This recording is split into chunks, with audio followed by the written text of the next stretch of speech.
Salam budaya. Perkenalkan, saya Wahyu Witowati, guru yang mengampu mata pelajaran seni budaya kelas 10 di SMK Negeri 2 Wonosobo. Marilah kita belajar dengan penuh semangat dan tanggung jawab. Selamat datang di mata pelajaran seni budaya kelas 10 semester 1. Sudah siapkah Anda untuk belajar hari ini? Marilah sebelumnya kita awali dengan berdoa terlebih dahulu. Berdoa dipersilahkan.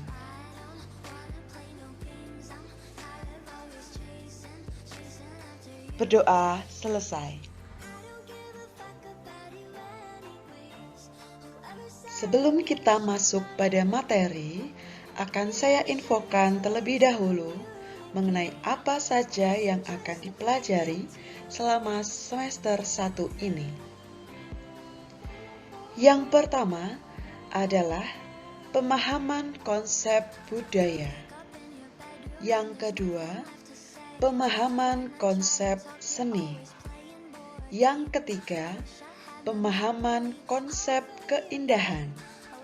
Yang keempat, menganalisis jenis, fungsi, dan unsur seni budaya Nusantara. Dan yang terakhir, menganalisis perkembangan seni budaya Nusantara. Baiklah, kita mulai dengan bab pertama, yaitu memahami konsep dasar budaya.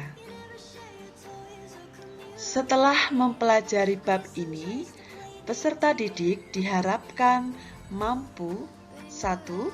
Menguraikan deskripsi budaya. 2. Menguraikan budaya sebagai ekspresi seni.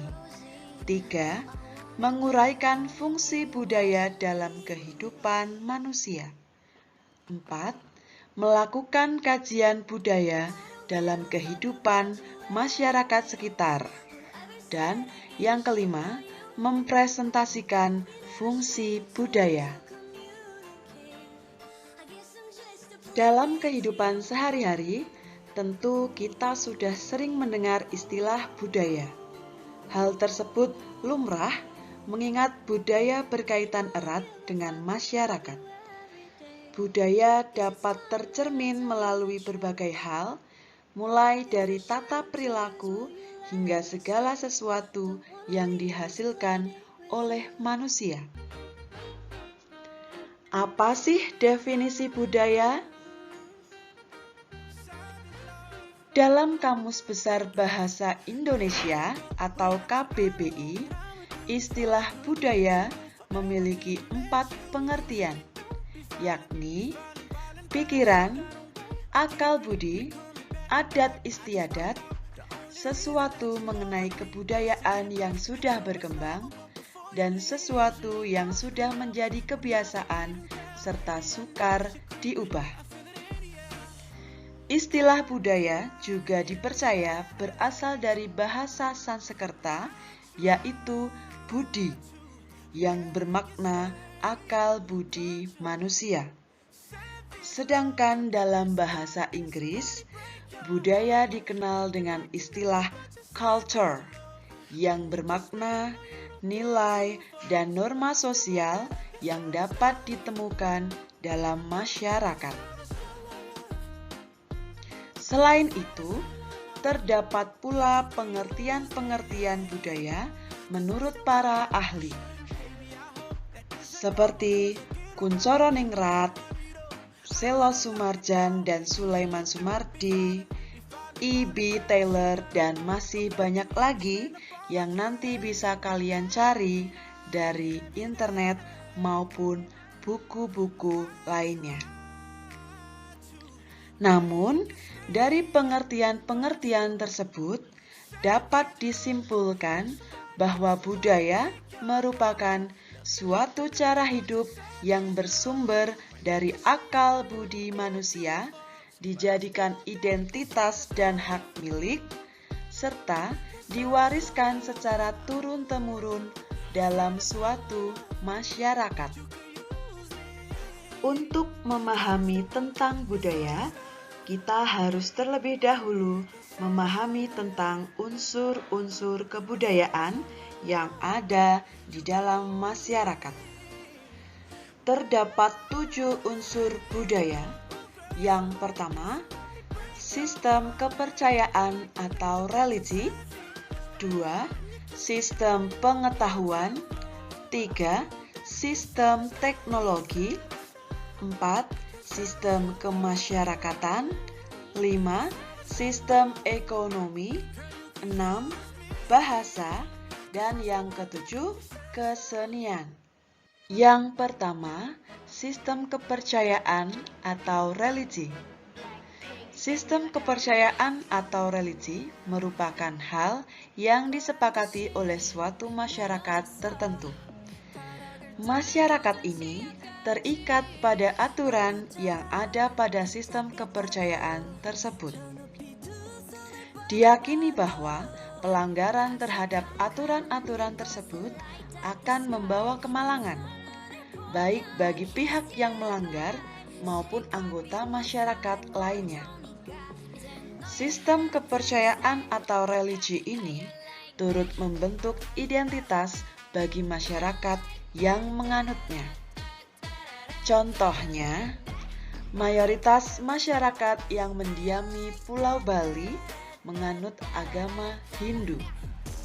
Oleh sebab itu, Pulau Bali identik dengan agama Hindu, meskipun mungkin ada komunitas agama lain yang tinggal di sana. Yang kedua, sistem pengetahuan. Suatu masyarakat umumnya memiliki sistem pengetahuan yang disepakati dan dipahami oleh setiap anggota masyarakat. Contoh sistem pengetahuan yang disepakati oleh masyarakat adalah: yang pertama, mengenai pengetahuan tentang tempat dan benda-benda yang ada di alam sekitar. Misalnya, pengetahuan tentang laut, gunung, hewan, tumbuh-tumbuhan, dan sebagainya. Kemudian, pengetahuan yang bersifat fisik, yakni anggota tubuh ataupun perbedaan jenis kelamin. Yang ketiga, contohnya adalah pengetahuan tentang waktu dan kalender. Seperti yang kita ketahui, kita menggunakan kalender Masehi, tetapi ada juga pengetahuan mengenai kalender Hijriah. Yang ketiga, sistem teknologi. Sistem teknologi berkembang seiring dengan kemajuan zaman. Perkembangan teknologi turut membawa perubahan bagi masyarakat. Ketika teknologi belum terlalu maju, manusia berusaha lebih keras untuk menyelesaikan suatu pekerjaan. Sebaliknya, ketika teknologi semakin maju, membuat manusia tidak lagi harus bekerja keras untuk mencapai suatu tujuan. Contohnya, pada zaman dahulu belum ada mobil, maka untuk menuju keluar kota, mau tidak mau manusia harus berjalan jauh. Tapi pada saat ini, sudah banyak manusia yang memiliki mobil. Oleh karena itu, mereka tidak perlu bersusah payah berjalan kaki untuk menuju keluar kota. Yang keempat, sistem kemasyarakatan. Sistem kemasyarakatan yang dianut masyarakat berkaitan erat dengan sistem religi, latar belakang kesukuan, derajat, dan tempat tinggal. Akibatnya, terdapat pembagian dalam masyarakat. Di Indonesia, sistem kemasyarakatan yang banyak digunakan adalah sistem paguyuban dan patembayan. Sistem paguyuban menghubungkan anggota masyarakat dengan kesamaan latar belakang keluarga, suku bangsa, dan tempat tinggal. Contohnya, ada pembagian dalam masyarakat yang menyebut suku bangsanya. Contohnya, itu orang Jawa, itu orang Sunda. Sedangkan sistem patembayan menghubungkan anggota masyarakat dengan kesamaan kepentingan.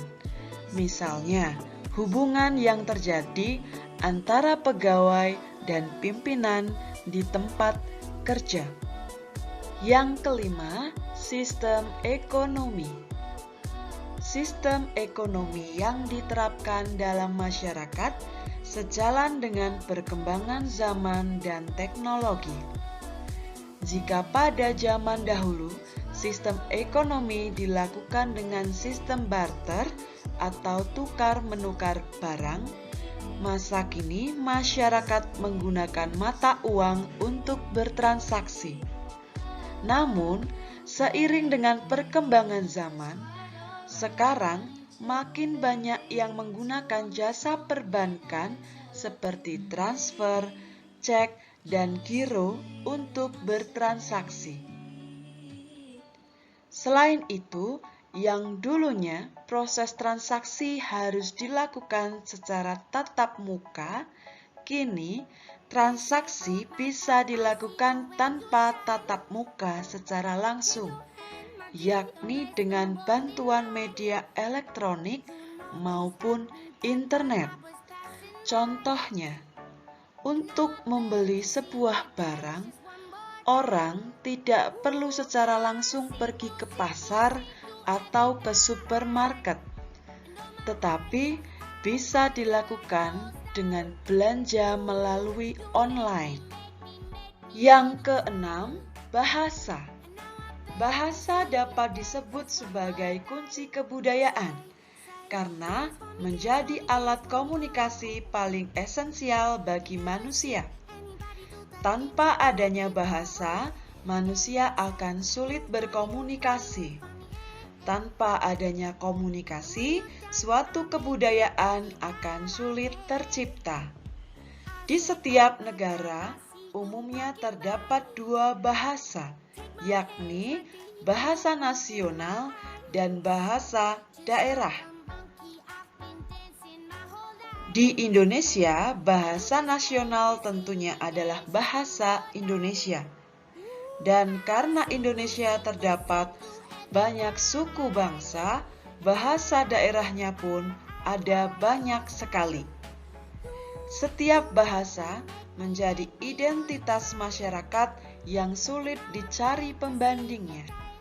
Hal itulah yang menyebabkan adanya gerakan untuk mempertahankan bahasa, terutama bahasa-bahasa yang terancam punah di berbagai daerah, termasuk Indonesia.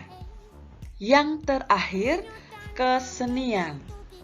Contoh bentuk kesenian yang berkembang di masyarakat: seni rupa, seni arsitektur, seni musik, seni tari, dan seni pertunjukan lainnya. Pada wilayah yang masyarakatnya terdiri atas ratusan suku bangsa seperti Indonesia, bentuk seni yang dihasilkan sangatlah beragam. Setiap bentuk seni yang lahir mencerminkan ciri khas masyarakat itu sendiri. Kesenian menjadi identitas budaya suatu masyarakat dan menambah keragaman budaya di suatu tempat tertentu.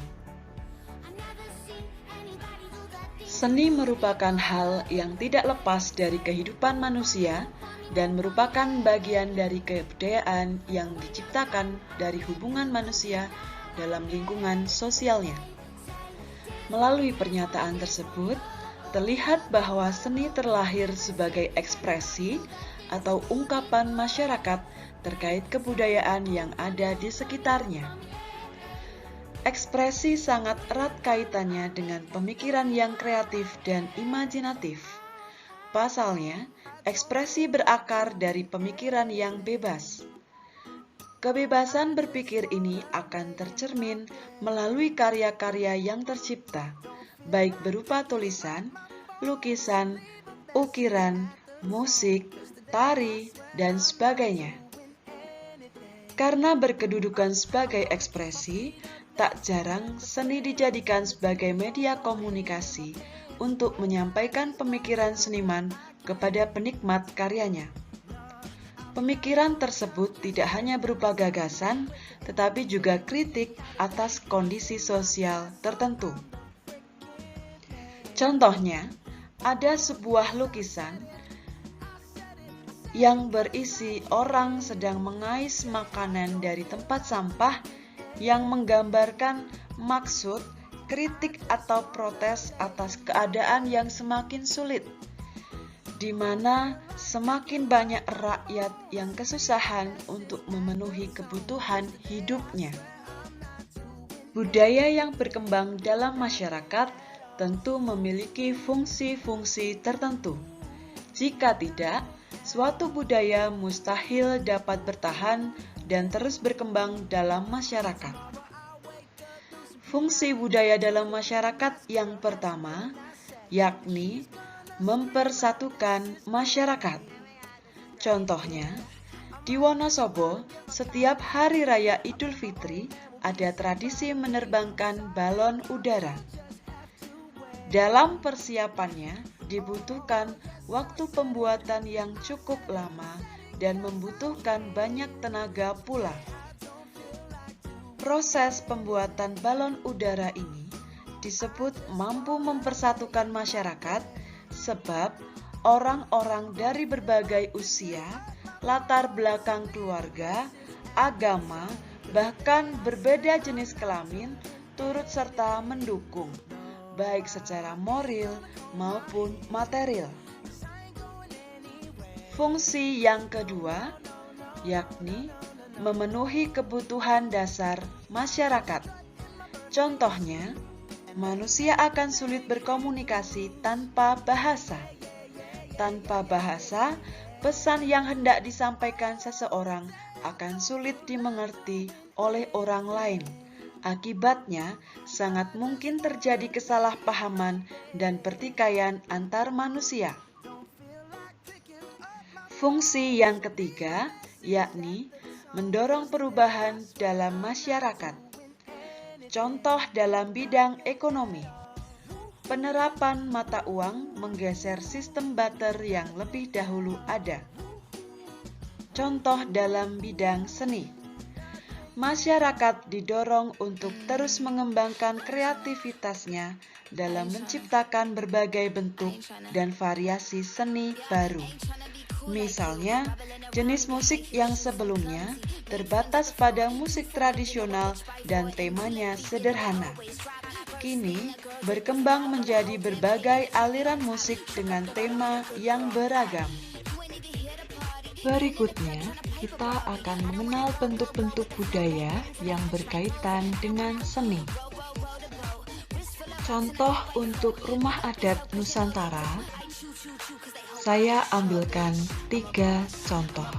Yang pertama, rumah gadang dari Sumatera Barat. Yang kedua, rumah tongkonan dari Sulawesi Selatan. Dan yang ketiga, rumah betang dari Kalimantan Tengah. Berikutnya, untuk contoh tarian Nusantara, ada tari saman dari Aceh, tari kecak dari Bali, dan tari jaipong dari Jawa Barat. Yang selanjutnya, contoh alat musik Nusantara, ada gordang sambilan dari Sumatera Utara, angklung dari Jawa Barat, gamelan dari Jawa Tengah. Kemudian ada contoh pakaian adat Nusantara. Saya ambil 3 contoh dari Sumatera Selatan, Bali, dan Sulawesi Selatan. Yang terakhir, senjata tradisional Nusantara. Berikut contoh-contohnya. Ada rencong dari Aceh, kujang dari Jawa Barat, dan keris dari Jawa Tengah. Sekian materi pembelajaran pada hari ini. Untuk mengakhirinya, kita tutup dengan berdoa. Berdoa dimulai.